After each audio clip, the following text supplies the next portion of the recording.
എല്ലാവർക്കും നമസ്കാരമുണ്ട്. Life talks എന്ന് പറയുന്ന നമ്മുടെ ഈ ചാനലിലൂടെ ഞാൻ ഉദ്ദേശിക്കുന്നത് എനിക്കറിയാവുന്ന കുറച്ച് അറിവുകൾ, കുറച്ച് പൊതുബോധങ്ങളും നിങ്ങളായിട്ട് ഷെയർ ചെയ്യാന്നുള്ളതാണ്. എൻ്റെ ഇത്രയും നാളത്തെ ജീവിതത്തിലേക്ക് ചില കാര്യങ്ങളൊക്കെ കുറച്ച് നേരത്തെ അറിഞ്ഞെങ്കിൽ ഇതൊന്നും വേണ്ടിയിരുന്നില്ല, ഇങ്ങനെയൊന്നും പോകേണ്ടിയിരുന്നില്ല എന്ന് എനിക്ക് പലപ്പോഴും തോന്നാറുണ്ട്. പക്ഷെ എൻ്റെ ജീവിതത്തിൻ്റെ ഘട്ടങ്ങളിലൊന്നും അങ്ങനെ ഒരാളുകൾ നമ്മൾക്ക് ഇടയിലൊന്നും കിട്ടിയിരുന്നില്ല. അപ്പോൾ എനിക്കറിയുന്ന കാര്യങ്ങൾ മറ്റുള്ളവർക്ക് പറഞ്ഞു കൊടുക്കുമ്പോൾ ആർക്കെങ്കിലും ഒരു ഉപകാരം ഉണ്ടായിക്കോട്ടെ എന്ന് കരുതിയാണ് ഞാൻ ഈ ചാനലായിട്ട് മുന്നോട്ട് പോകുന്നത്. നമ്മൾ ഇന്ന് ഇവിടെ സംസാരിക്കാൻ പോകുന്നത് ഒരു 14 വർഷത്തെ എൻ്റെ PSC ജീവിതമാണ്. 14 വർഷം എന്ന് കേൾക്കുമ്പോൾ നിങ്ങൾക്ക് തോന്നും ഒരാൾ ഇത്രയൊക്കെ തുടർച്ചയായിട്ട് PSCക്ക് വേണ്ടി ചെലവാക്കുമെന്ന്. ഇല്ല, ഒരിക്കലും ഞാൻ തുടർച്ചയായിട്ട് PSCക്ക് വേണ്ടി 14 വർഷം ഇൻവെസ്റ്റ് ചെയ്തിട്ടില്ല. പക്ഷെ ഒരു 2012 പ്രൊഫൈൽ രജിസ്റ്റർ ചെയ്തതിന് ശേഷം ഒരുപാട് എക്സാമുകൾക്ക് വേണ്ടി പ്രിപ്പയർ ചെയ്യുകയും തോറ്റ് തുന്നം പാടി അവസാനം ഒന്ന് ജയിക്കുകയും ചെയ്ത ഒരു ചരിത്രം എനിക്കുണ്ട്. അപ്പം എന്തിനാണ് അത്രയും വർഷങ്ങൾ പാഴാക്കിയെന്നും ഇനി ഞാൻ എങ്ങനെയാണ് എക്സാം ക്രാക്ക് ചെയ്തതെന്നും അവിടെ എന്തൊക്കെ കാര്യങ്ങൾ ഉപയോഗപ്പെടുത്തിയെന്നും ഒക്കെ നമുക്ക് ഈ വീഡിയോയിൽ 2012 പ്രൊഫൈൽ രജിസ്റ്റർ ചെയ്ത് നിലവിലുള്ള എല്ലാ PSC തസ്തികകൾക്കും ഞാൻ അപേക്ഷിക്കുകയും അവിടെ നിന്ന് അങ്ങോട്ട് എല്ലാ പരീക്ഷകൾക്കും ആദ്യഘട്ടത്തിലൊക്കെ ടൂറ് പോവുകയും പരിചയമില്ലാത്ത സ്ഥലങ്ങൾ കാണുകയൊക്കെ ചെയ്യുന്ന രീതിയിൽ എല്ലാ എക്സാമുകൾക്കും പോയി എഴുതുമായിരുന്നു. പക്ഷെ ഒരു 5 വർഷം കഴിഞ്ഞപ്പോൾ നിലനിൽപ്പിൻ്റെ ഭാഗമായി തന്നെ ഈ എക്സാമുകൾ മാറി തുടങ്ങി. അതിൻ്റെ ഇടയിൽ ഞാൻ BEd ക്വാളിഫൈ ചെയ്തിരുന്നു. അപ്പോൾ ടീച്ചിങ് എക്സാമിലേക്കും തിരിഞ്ഞു. 2012 എനിക്ക് ഹസ്ബൻഡ് ഒരു റാങ്ക് ഫയൽ വാങ്ങി തന്നത് എനിക്കിപ്പോഴും ഓർമ്മയുണ്ട്. അപ്പോൾ അന്ന് തൊട്ടത് കൃത്യമായിട്ട് പഠിച്ചിരുന്നെങ്കിൽ പിന്നെ വന്നൊരു 4 വർഷം കഴിഞ്ഞ് വന്ന UPSC ഒക്കെ എനിക്ക് കൃത്യമായിട്ട് ക്രാക്ക് ചെയ്യാൻ പറ്റുമായിരുന്നു. പക്ഷെ എൻ്റെ ഒരു കുഴപ്പം എന്തായിരുന്നു എന്ന് വെച്ചാൽ ഒരു എക്സാം വിളിക്കുമ്പോൾ അതിനുശേഷം കിട്ടുന്ന സമയങ്ങൾ ഉപയോഗിക്കാതെ അതിൻ്റെ ഒരു എക്സാം ഡേറ്റ് പ്രഖ്യാപിച്ചു കഴിയുമ്പോൾ ഒരു പഠനമാണ് ഞാൻ കൂടുതലും ഫോക്കസ് ചെയ്തിരുന്നത്. പിന്നെ ഈ കുട്ടികളുണ്ടാവുകയും ജോലി ചെയ്യുകയും ചെയ്യുമ്പോൾ നമ്മുടെ ടൈം ഒരുപാട് രീതിയിൽ വിഭജിച്ച് പോകും. അപ്പം നമുക്ക് നമ്മുടെ കാര്യത്തിലേക്ക് ശ്രദ്ധ കൊടുക്കാൻ പറ്റുന്ന സമയം അത് പ്രോപ്പറായിട്ട് ഉപയോഗിക്കാൻ പറ്റില്ല, കുറവായിരിക്കും. അപ്പോൾ നമുക്ക് അവിടെയൊക്കെ നമ്മളെ ഒന്ന് ബാക്കൗട്ട് ആക്കിയിട്ട് മറ്റുള്ളവരുടെ കാര്യത്തിന് പ്രിഫറൻസ് കൊടുക്കുക. ഇത് നമ്മളോട് ആരും പറഞ്ഞിട്ടല്ല, പക്ഷെ നമ്മൾ എൻ്റെയൊക്കെ ഒരു രീതി അങ്ങനെയായിരുന്നു. ഞാൻ കൂടുതലും പരിഗണന കൊടുത്തിരുന്നതും കൂടുതലും മുൻതൂക്കം കൊടുത്തിരുന്നതും അവരുടെ കാര്യങ്ങൾക്കാണ്. പിന്നെ ഞാൻ കൂടാതെ ജോലിയും ചെയ്യുന്നതുകൊണ്ട് തന്നെ എനിക്ക് അനുവദിക്കപ്പെടുന്ന സമയം വളരെ കുറവായിരിക്കും. 2020-21 കാലഘട്ടത്തിൽ കൊറോണ വന്നപ്പോൾ ഒരുപാട് സമയം നമുക്ക് കിട്ടി. ആ സമയത്ത് നന്നായി പഠിച്ച് UPSC എഴുതി. അപ്പം അന്ന് എനിക്ക് പറ്റിയൊരു അബദ്ധം എന്താണെന്ന് വെച്ച് കഴിഞ്ഞാൽ നവോത്ഥാന മേഖലയിൽ നിന്ന് വളരെ കുറവ് ചോദ്യങ്ങളാണ് അതിന് മുമ്പത്തെ എക്സാമിന് ചോദിച്ചിരുന്നത്. പിന്നീട് വന്ന ഒരു ട്രെൻഡിലും കുറവ് തന്നെയായിരുന്നു. അപ്പം ഞാനും എൻ്റെ ഒരു സുഹൃത്തും കൂടി ഡിസ്കസ് ചെയ്തപ്പോൾ നവോത്ഥാനം പഠിക്കണമെങ്കിൽ കുറേ പഠിക്കണം, അപ്പോൾ നമുക്ക് അതിൽ നിന്ന് ആകെ 2 മാർക്കിന് വേണ്ടി ഇത്ര വാസ്റ്റായിട്ട് പഠിക്കണ്ട എന്നുള്ള രീതിയിൽ ഞങ്ങൾ തീരുമാനിക്കുകയും എക്സാമിന് പോവുകയും ചെയ്തു. പക്ഷെ ഒരു 17 മാർക്കിൻ്റെ ക്വസ്റ്റ്യനോളം നവോത്ഥാന മേഖലയിൽ നിന്ന് മാത്രം ഹിസ്റ്ററിയുടെ ഒരു സ്പെസിഫിക് പോർഷനിൽ നിന്ന് മാത്രം വന്നു. എക്സാം എൻ്റെ കയ്യിൽ നിന്ന് പോയി. നന്നായിട്ട് പ്രിപ്പയർ ചെയ്തിട്ടും ആ എക്സാം പോയപ്പോൾ ഞാൻ ശരിക്കും ഡൗൺ ആയിപ്പോയി. പിന്നീട് അങ്ങോട്ട് വന്ന എക്സാമുകൾക്കൊക്കെ പഠിക്കുന്നുണ്ടെങ്കിലും ഒരു പ്രോപ്പറായിട്ടുള്ളൊരു ഗൈഡൻസോ കാര്യങ്ങളോ ഇല്ലാണ്ട് സെൽഫ് തന്നെയാണ് പഠിച്ചിരുന്നത്. അപ്പോൾ നമുക്ക് റിസൾട്ടിലേക്ക് എത്താൻ പറ്റുന്നില്ല, പിന്നെ സ്ട്രെസ് വരുന്നുണ്ട്, കുഞ്ഞുങ്ങൾ എല്ലാ കാര്യം കൊണ്ട് മാനേജ് ചെയ്യാൻ പറ്റാണ്ടാവുമ്പോൾ പിന്നെയും PSC നമ്മളവിടെ ഇടും. അങ്ങനെ ഒരു ഘട്ടം കഴിഞ്ഞപ്പോൾ നമ്മൾ ഈ പഠിക്കുന്ന സമയത്ത് എൻ്റെ കുഞ്ഞുങ്ങൾ വളരെ ചെറുതാണ്. മോന് 6 മാസവും മോള് ഒരു 4 വയസ്സ്. ആ പരുവത്തിലൊക്കെയാണ് ഞാൻ കുറച്ചും കൂടി സീരിയസ് ആയിട്ട് PSC കാണുന്നത്. അപ്പോൾ എന്താണെന്ന് വെച്ചാൽ നമുക്ക് ഒരാളെ ഡിപ്പെൻഡ് ചെയ്താൽ മാത്രമേ നമ്മുടെ കുഞ്ഞുങ്ങളൊന്ന് ടേക്ക് കെയർ ചെയ്തിട്ട് നമുക്ക് പഠിക്കാൻ പറ്റുള്ളൂ. ഒരുപാട് പേരെ ബുദ്ധിമുട്ടിച്ച് പഠിച്ചിട്ടും ലിസ്റ്റിൽ വരാണ്ടായപ്പോൾ ശരിക്കും പറഞ്ഞാൽ നമുക്ക് ഫെഡപ്പ് എന്നുള്ളൊരു സ്റ്റേജിലേക്ക് നമ്മൾ എത്തും. അപ്പം എനിക്ക് സത്യം പറഞ്ഞാൽ ജോലി എന്നതിനേക്കാൾ ഉപരി എന്നെ ഒന്ന് സെൽഫ് മോട്ടിവേറ്റ് ചെയ്യാനും സത്യം പറഞ്ഞൊരു ഷോ ആളുകളുടെ മുമ്പിലേക്ക് എന്നെ ഒന്ന് കാണിക്കുന്നതിന് വേണ്ടി ഏതെങ്കിലും ഒരു ലിസ്റ്റിൽ എങ്ങനെയും ഒന്ന് കയറണം എന്നുള്ള ഒരു മനസ്സിൽ ഞാൻ എത്തി നിൽക്കുന്ന സമയത്ത് 2023-24 ആ പീരീഡിലാണ് ജൂനിയർ ലാബ് അസിസ്റ്റൻറ്റ് വിളിക്കുന്നത്. അപ്പോൾ എനിക്ക് അത്യാവശ്യം കുറച്ച് ബേസൊക്കെ സയൻസിൻ്റെ കാര്യങ്ങളുണ്ട്. അപ്പോൾ ഞാനും എൻ്റെ ഒരു സുഹൃത്തും കൂടി ഒരു ചെറിയ കോച്ചിങ് സെൻറ്ററിൽ, അവിടെ അതിൻ്റെ കോച്ചിങ് ഒന്നും പ്രൊവൈഡ് ചെയ്യുന്നില്ല, പക്ഷെ ഞങ്ങൾ അവിടെ ഒരു സ്റ്റഡി കമ്പാനിയൻ കാര്യങ്ങൾ നോക്കിയിട്ട് ഞങ്ങൾ തന്നെ സെൽഫായിട്ട് സിലബസ് എടുത്ത് ടോപ്പിക്ക് ഡിവൈഡ് ചെയ്ത് ഞങ്ങൾ തന്നെ പഠിച്ചു. പിന്നെ കിട്ടിയ ഒരു 1.5 മാസം ഞാൻ നന്നായിട്ട് വർക്ക് ചെയ്തു. യൂട്യൂബിൻ്റെ ഒരു ഇൻവോൾവ്മെൻറ്റ് തുടങ്ങുന്ന സമയമാണ്. അപ്പോൾ ഒരുപാട് ക്വസ്റ്റ്യൻസ് ഞാൻ റെഫർ ചെയ്തു. ടോപ്പിക്ക് പഠിക്കണതിൻ്റെ ഒപ്പം തന്നെ ക്വസ്റ്റ്യൻസ് റെഫർ ചെയ്ത് സത്യം പറഞ്ഞാൽ ഒരു 1.5 മാസം ഞാൻ വേറൊരു കാര്യത്തിൽ ഇൻവോൾവ് ചെയ്യാണ്ട് ഞാൻ അന്ന് എനിക്ക് സ്കൂളിൽ ജോലിയില്ല, ട്യൂഷൻ സെൻറ്ററിൽ മാത്രം വർക്ക് ചെയ്യുന്നുള്ളൂ. അപ്പോൾ ആ ഒരു സമയത്ത് ജോലിയൊക്കെ ശരിക്കും ഡ്രോപ്പ് ചെയ്തിട്ട് ഫുൾ ടൈം പഠിത്തം. എൻ്റെ വീട്ടിലേക്ക് വന്നു കുഞ്ഞുങ്ങളെ അമ്മയെ ഏൽപ്പിച്ച് അവർ കരഞ്ഞാൽ കൂടി തിരിച്ചു നോക്കുന്നില്ല എന്നുള്ള രീതിയിൽ ഞാൻ എന്നെ തന്നെ മോട്ടിവേറ്റ് ചെയ്ത് ഫുൾ ടൈം പഠിച്ചു. പക്ഷേ ഇതിലേക്ക് എന്നെ എത്തിച്ച് എൻ്റെ സുഹൃത്തിന് റാങ്ക് ലിസ്റ്റിൽ കയറാൻ പറ്റിയില്ലെങ്കിലും ഞാൻ മെയിൻ റാങ്ക് ലിസ്റ്റിൽ ഉൾപ്പെട്ടു. അപ്പോൾ അതെൻ്റെ PSC ജീവിതത്തിൽ എനിക്കൊരു അച്ചീവ്മെൻ്റ് ആണ്. പക്ഷെ അത്രയും ഞാൻ എത്തിയപ്പോഴേക്കും ഒരു 12 വർഷത്തോളം എൻ്റെ കയ്യിൽ നിന്ന് പോയിട്ടുണ്ടായി. അതിനിടയിൽ ഞാൻ HSC അപ്പിയർ ചെയ്തിട്ടുണ്ടായി, UPSC അപ്പിയർ ചെയ്തിട്ടുണ്ടായി, ഡിഗ്രി ലെവൽ എക്സാമുകളൊക്കെ പ്രിലിംസ് കിടക്കും, മെയിൻസ് പാസ്സാവില്ല, ആ രീതിയിലൊക്കെ. ഫോണുകളുടെ ഗാലറികളും എൻ്റെ മേശകളും ഒക്കെ PSC റിലേറ്റഡ് കാര്യങ്ങളോട് നിറഞ്ഞു. ടെലിഗ്രാം ഗ്രൂപ്പുകളും കണ്ടന്റുകളും യൂട്യൂബ് ആണെങ്കിലും എനിക്ക് വരുന്നതൊക്കെ ഇങ്ങനത്തെ കാര്യങ്ങൾ. അപ്പോൾ അറിവുകളുടെ അതിപ്രസരമുണ്ട്, പക്ഷെ ഞാനൊരു ലിസ്റ്റിലേക്കും എത്തുന്നില്ല.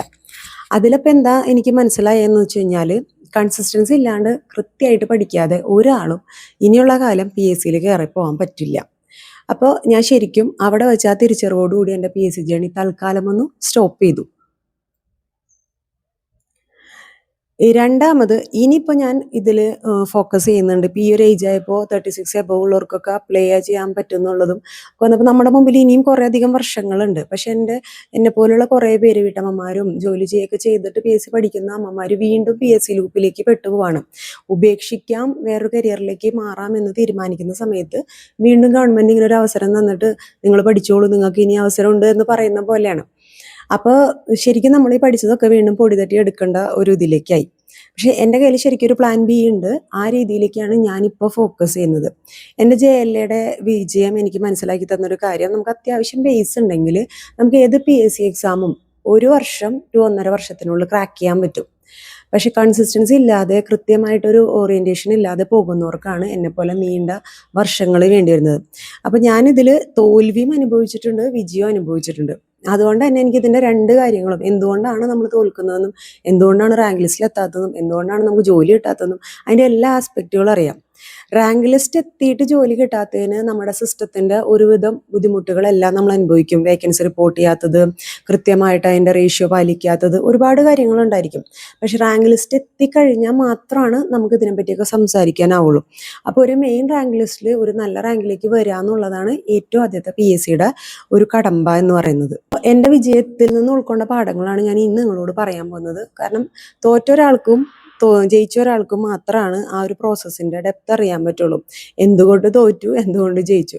അപ്പം ഞാൻ ജയിച്ചതിൻ്റെ വെളിച്ചത്തിൽ ഞാൻ ജൂനിയർ ലാബ് അസിസ്റ്റൻ്റ് പഠിക്കുമ്പോൾ എനിക്കുണ്ടായിരുന്ന ഒരു ബേസ് എന്താണെന്ന് വെച്ചാൽ കുറച്ച് സയൻസ് അറിയാം, അത് മാത്രമേ ഉള്ളൂ. അതിലൊരു 50 മാർക്കിൻ്റെ പോർഷൻ എന്ന് പറയുന്നത് ലാബ് ടെക്നോളജിയാണ്. നമുക്ക് ഇതുവരെ ഒന്നും അറിയാത്ത, ആശുപത്രിയിൽ പോകുമ്പോൾ കുറച്ച് രക്തം കൊടുത്ത് രക്തം പരിശോധിക്കുന്ന ഒരു പരിചയം മാത്രമേ എനിക്കുള്ളൂ. അപ്പോൾ ഞാൻ എന്താണ് നീഡിൽ, എന്തെല്ലാം നമ്മുടെ ബ്ലഡ് വരുന്ന വെയിന്, ഏത് ആർട്ടറി എന്നാണ് എടുക്കുന്നത്, അങ്ങനെ എല്ലാ കാര്യങ്ങളും പഠിക്കേണ്ടതായിട്ട് വന്നു. അപ്പോൾ ഞാൻ അവിടെ അവലംബിച്ച ഒരു രീതി എന്ന് പറഞ്ഞു കഴിഞ്ഞാൽ, സിലബസ് പ്രോപ്പറായിട്ട് എൻ്റെ കയ്യിലുണ്ടായിരുന്നു. അതിലെനിക്ക് എന്തൊക്കെ അറിയാം, എന്തൊക്കെ അറിയില്ല എന്ന് ഞാൻ മാർക്ക് ചെയ്തിട്ടുണ്ടായിരുന്നു. ഇതിനു മുമ്പ് ഈ എക്സാമിൻ്റെ പ്രീവിയസ് ക്വസ്റ്റ്യൻ പേപ്പർ ഞാൻ കളക്ട് ചെയ്തു, ഏതൊക്കെ മേഖലയിൽ ഏതിനൊക്കെ കൂടുതൽ വെയിറ്റേജുകൾ കൊടുത്തിരുന്നു എന്ന് മനസ്സിലാക്കി. അതിനുശേഷം ഞാൻ ചെയ്ത കാര്യം, ഈ സെയിം സിലബസ്, അത് +2 പിന്നെ സയൻസ് ഗ്രൂപ്പ് ആയിരുന്നു എൻ്റെ ക്വാളിഫിക്കേഷൻ. അപ്പോൾ അങ്ങനെ ചോദിച്ചിട്ടുള്ള +2 സയൻസ് ബേസ് ചെയ്ത് ഇതുവരെ എക്സാമുകൾ നടത്തിയതിന് ചോദിച്ചിട്ടുള്ള physics, chemistry, biology and MLT ഇത്രയും പോർഷനുകളിൽ നിന്ന് ചോദിച്ചിട്ടുള്ള എല്ലാ ക്വസ്റ്റ്യൻസും ഞാൻ റെഫർ ചെയ്തു. എന്നിട്ട് ഇതിൻ്റെ റിലേറ്റഡ് ആയിട്ടുള്ള കാര്യങ്ങളൊക്കെ കൂടുതൽ ആഡ് ഓൺ ചെയ്ത് പഠിക്കാൻ തുടങ്ങി. അപ്പോൾ ശരിക്കും എൻ്റെ ആ ഒരു സ്ട്രാറ്റജി എന്നെ അത് നന്നായിട്ട് വിജയത്തിലെത്തിക്കാൻ ഹെൽപ്പ് ചെയ്തിട്ടുണ്ട്. പിന്നെ സമയം, നമ്മൾ എത്രത്തോളം സമയം കൊടുക്കുന്നു എന്നുള്ളതിൽ വലിയ കാര്യമൊന്നുമില്ല. കാരണം രാവിലെ തൊട്ട് വൈകുന്നേരം വരെ പഠിക്കുന്ന സുഹൃത്തുക്കൾ എനിക്കുണ്ട്. കുറച്ച് നാൾ പഠിച്ച്, കുറച്ച് സമയം പഠിച്ച് കൃത്യമായിട്ട് വിനിയോഗിച്ച് ഇപ്പം നിലവിൽ സർവീസിലിരിക്കുന്ന സുഹൃത്തുക്കൾ എനിക്കുണ്ട്. അപ്പോൾ ഞാൻ അങ്ങനെ രാവിലെ തൊട്ട് വൈകുന്നേരം പഠിക്കുന്ന ഒരാളല്ലാത്തതുകൊണ്ട് എനിക്ക് അതിനെപ്പറ്റി പറയാൻ പറ്റില്ല. പക്ഷേ ഞാൻ കൊടുക്കുന്ന സമയം ക്വാളിറ്റി ടൈമായിട്ട് തന്നെ വിനിയോഗിക്കാൻ ശ്രമിക്കാറുണ്ട്. അപ്പോൾ അതുകൊണ്ട് തന്നെ നമ്മൾ ചെയ്യേണ്ട ഒരു കാര്യം എന്താണെന്ന് വെച്ച് കഴിഞ്ഞാൽ, ഏത് എക്സാമിലേക്കാണ് നമുക്ക് അപ്പിയർ ചെയ്യാൻ പറ്റുക, അതിൻ്റെ ക്വാളിഫിക്കേഷൻ എന്താ, ഓക്കെ ആണെങ്കിൽ അതിന് അപ്പിയർ ചെയ്യാൻ ഉദ്ദേശിക്കുന്നുണ്ടെങ്കിൽ അതിൻ്റെ ബേസിക് സിലബസ് പ്രിൻ്റ് എടുത്തിട്ട് ഒരു ബേസ് ഉണ്ടാക്കാൻ നോക്കുക. ഇപ്പോൾ ഞാൻ ഇനിയിപ്പോൾ നിലവിൽ അപ്പിയർ ചെയ്യാൻ പോകുന്നത് എൻ്റെ ടീച്ചിങ് എക്സാമുകൾക്ക് മാത്രമാണ്. കാരണം വേറെ ഒരു തരത്തിൽ ജനറൽ PSC പഠിക്കുക അല്ലെങ്കിൽ വേറെ ഏതെങ്കിലും ഡിപ്പാർട്ട്മെൻറ്റിലേക്ക് മാറാം, അങ്ങനെയുള്ളൊരു ലക്ഷ്യത്തിന് കൊടുക്കാനുള്ള സമയം എൻ്റെ കയ്യിലില്ല. എനിക്കിപ്പോൾ എൻ്റെ കെമിസ്ട്രി ബേസ് ചെയ്ത് ഏതെങ്കിലും ഒരു ഡിപ്പാർട്ട്മെൻറ്റിലേക്ക് മാറാം, അല്ലെങ്കിൽ ടീച്ചിങ് ബേസ് ചെയ്തിട്ട്. അതും ഞാൻ ജനറൽ UP LP ആ രീതിയിലേക്കൊന്നും ഫോക്കസ് ചെയ്യണില്ല. ഒന്നില്ലെങ്കിൽ ഹൈസ്കൂള് അല്ലെങ്കിൽ +2. അപ്പം നമ്മുടെ സബ്ജക്റ്റ് ഏതാണ്, നമ്മൾക്ക് കൂടുതലായിട്ട് ഇനിയൊരു നമ്മൾ ഇത്ര കഷ്ടപ്പെട്ട് ചെയ്ത് കഴിഞ്ഞാൽ ഏതാണ് നമുക്ക് അട്രാക്റ്റീവായിട്ട് ഒരു സാലറി, ബാക്കി ബെനിഫിറ്റ്സ് ഒക്കെ എല്ലാം ഉള്ളതും നമുക്ക് നേടാൻ പറ്റുന്നതുമായ ഒരു ജോബ് ഫസ്റ്റ് നമ്മൾ മനസ്സിൽ വിചാരിക്കുക. അതിൻ്റെ സിലബസ് പ്രിൻ്റ് എടുക്കുക, പ്രീവിയസ് ആയിട്ടുള്ള ക്വസ്റ്റ്യൻ പേപ്പറുകൾ നമ്മുടെ കയ്യിലേക്ക് വെക്കുക. ഏത് ക്വസ്റ്റ്യനുകളാണ് അല്ലെങ്കിൽ ഏത് ഭാഗമാണ് ഇമ്പോർട്ടൻ്റ് നന്നായിട്ട് മനസ്സിലാക്കി അതിനു വേണ്ടി ശ്രമിക്കുക. അല്ലാതെ നമ്മൾ വെറുതെ കുറേ വർഷങ്ങൾ 14 വർഷം എന്നൊക്കെ എണ്ണി പറയുമ്പോൾ ഒരു വലിയ കാലയളവാണ്. പക്ഷെ ആ 14 വർഷവും ഞാൻ പഠിച്ചിട്ടുണ്ടോ എന്ന് ചോദിച്ചാൽ ഇല്ല. അപ്പോൾ അതിൽ എത്രത്തോളം വർഷം ഞാൻ ശരിക്കും കൊടുത്തിട്ടുണ്ട്. ഒരു 3 മാസം ഞാൻ ജയിലേക്ക് വേണ്ടി പഠിച്ചു, അതിൽ 1.5 മാസം ഹാർഡ് വർക്ക് ചെയ്തു, പക്ഷെ ഞാൻ മെയിൻ ലിസ്റ്റ് കയറി. അപ്പോൾ ഒരു വലിയ വാസ്റ്റ് സിലബസ് ഉള്ള ഒരു എക്സാമിനാണെങ്കിൽ ശരിക്കും ഒരു 6 മാസം മുതൽ ഒരു 1.5 വർഷം വരെ മതി. 6 മാസം നമുക്ക് ബേസ് ക്ലിയർ ആക്കാനും പിന്നെ ക്വസ്റ്റ്യൻ പേപ്പറുകൾ പ്രാക്ടീസ് ചെയ്യാനും ബാക്കിയുള്ള കാര്യങ്ങൾക്ക് വേണ്ടി എക്സാം വിളിക്കുന്നതും ഒക്കെ ഉള്ളൊരു സമയമാണ് നമ്മൾ 1.5 വർഷം എന്ന് പറയുന്നത്. അപ്പോൾ PSCയിലേക്ക് ഇറങ്ങുന്ന പിന്നെ എനിക്കൊക്കെ പറ്റിയൊരു മണ്ടത്തരം, ഞാനൊക്കെ ഒരുവിധം എൻ്റെ എക്സാമുകൾ BEd വരെയുള്ള എല്ലാ എക്സാമുകളും ഫിനിഷ് ചെയ്തിട്ടാണ് ബാക്കി നമ്മൾ പിന്നീടുള്ള എക്സാമുകൾക്ക് അപ്പിയർ ചെയ്യാൻ തുടങ്ങിയത്. പക്ഷെ ഇപ്പോൾ ഞാൻ അന്ന് പോയ ജയിലയുടെ സമയത്ത് ഞാൻ പോയ കോച്ചിങ് സെൻറ്ററിൽ +2 കഴിഞ്ഞും ഡിഗ്രി കഴിഞ്ഞും കുട്ടികൾ സൺഡേ ബാച്ചിനും ഡേ ബാച്ചിനും ഒക്കെ ജോയിൻ ചെയ്ത് പഠിക്കുന്നുണ്ടായിരുന്നു. PSC ആണോ ഇന്നത്തെ തലമുറയുടെ ലക്ഷ്യം എന്ന് വെച്ച് കഴിഞ്ഞാൽ അല്ല. പക്ഷേ 90s ജനിച്ചിട്ടുള്ള ഒരുവിധ ആൾക്കാർ ഇപ്പോഴും PSCയുടെ പിന്നാലെയാണ്. ബാക്കി കുട്ടികൾ കുറേ പേര് മൈഗ്രേറ്റ് ചെയ്തു. അല്ലാത്തവർ ഇപ്പോഴും പെട്ടെന്ന് ക്രാക്ക് ചെയ്യാൻ പറ്റുന്നുണ്ടെങ്കിൽ മാത്രം എന്ത് ചെയ്യുന്നു, PSC നോക്കുന്നു, അല്ലെങ്കിൽ അടുത്ത പ്ലാൻ ബിയിലേക്ക് പോകും. അപ്പോൾ നമുക്ക് ആഗ്രഹമുണ്ട്, അത് നേടിയെടുക്കണമെന്ന് വാശിയുണ്ടെങ്കിൽ ഒരു 1.5 വർഷത്തിൽ കൂടുതൽ ഒരിക്കലും നമ്മൾ ഇൻവെസ്റ്റ് ചെയ്യരുത്. അതല്ലെങ്കിൽ പ്ലാൻ ബി നമുക്കൊരു ഓപ്ഷൻ ഉണ്ടായിരിക്കണം. നമ്മുടെ ഇത്രയും വർഷങ്ങൾ പോയാലും നമുക്ക് വേറെ എന്തെങ്കിലും മേഖലയിൽ ഈസി ആയിട്ട് ജോയിൻ ചെയ്യാൻ പറ്റുന്നൊരു സാധനം നമ്മുടെ കയ്യിൽ ഉണ്ടാവണം. അപ്പോൾ നമ്മൾ ചെയ്യേണ്ടത് ഒരു 6 മാസം അല്ലെങ്കിൽ 1.5 വർഷം മാക്സിമം ഞാൻ ഇത്ര ഇൻവെസ്റ്റ് ചെയ്യുള്ളൂ എന്ന് വിചാരിച്ചിട്ട് നന്നായിട്ട് ഹാർഡ് വർക്ക് ചെയ്യാം. ബാക്കി എല്ലാ കാര്യങ്ങളിലും നന്നായിട്ട് കട്ട് ഓഫ് ചെയ്തിട്ട് ഇതിലേക്ക് കൂടുതൽ ശ്രദ്ധ കൊടുത്ത് നമ്മുടെ എക്സാം ക്രാക്ക് ചെയ്യാനുള്ള കാര്യങ്ങളിലേക്ക് കൊടുക്കുക. 3 കാര്യങ്ങൾ കൃത്യമായിട്ട് ശ്രദ്ധിക്കുക: സിലബസ്, ടൈം, കൺസിസ്റ്റൻസി. ഈ 3 കാര്യങ്ങൾ മാത്രം ഒരു എക്സാം ക്രാക്ക് ചെയ്യാൻ, അത് PSCന്ന് മാത്രമല്ല ഏത് എക്സാം ആണെങ്കിലും ഈ 3 കാര്യങ്ങൾ ഇൻവെസ്റ്റ് ചെയ്യുന്ന ഒരാൾക്ക് എക്സാം ക്രാക്ക് ചെയ്യാൻ പറ്റും. അപ്പോൾ ഒരിക്കലും നിങ്ങൾ എന്നെപ്പോലെ 14 വർഷങ്ങളൊന്നും PSCക്ക് വേണ്ടി ഹോമിക്കരുത്.